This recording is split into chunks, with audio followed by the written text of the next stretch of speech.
And so on to my pride and joy. It is a Jet 3220, if I remember it rightly.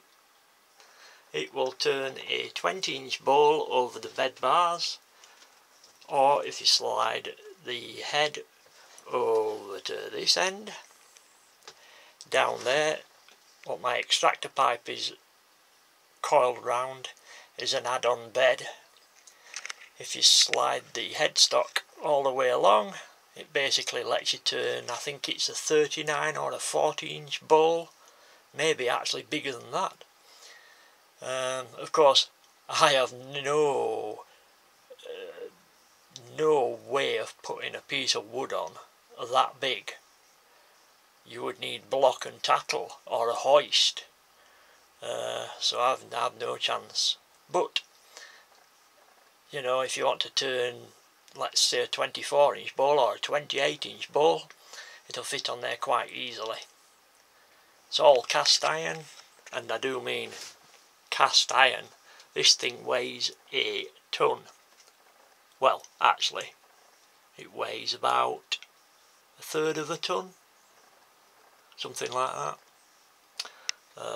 I've now put all of my exotic,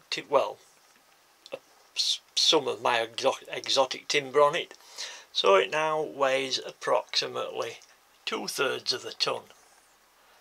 And basically you can put a nice big old lump of uneven wood on there and it will handle it, no problems, very few vibrations.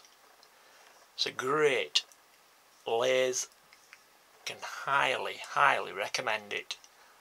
The bed's beautiful and smooth. The tailstock slides nice and smoothly.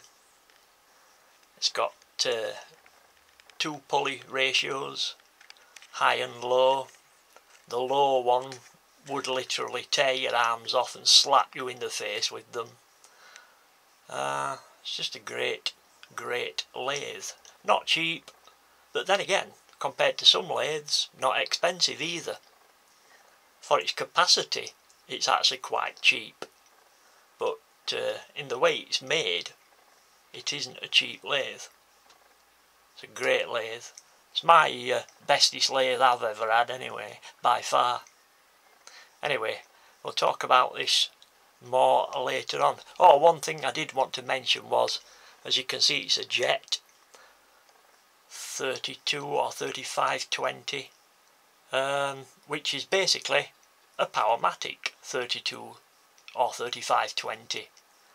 Jet, well, Powermatic are manufactured by Jet, which will probably upset some of you viewers in the US, but it is true, all Powermatics are made in Europe and then exported to America. In fact, I scratched this lathe when I was installing it, and underneath was the Powermatic mustard / gold colour.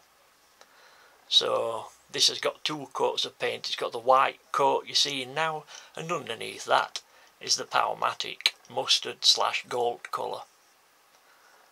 Either way, it's still a great lathe, as is the Powermatic, which is exactly the same. Anyway, we'll talk more on this later. Just thought I'd give you a quick rundown and some idea of the small space that I have to work in. Catch you later.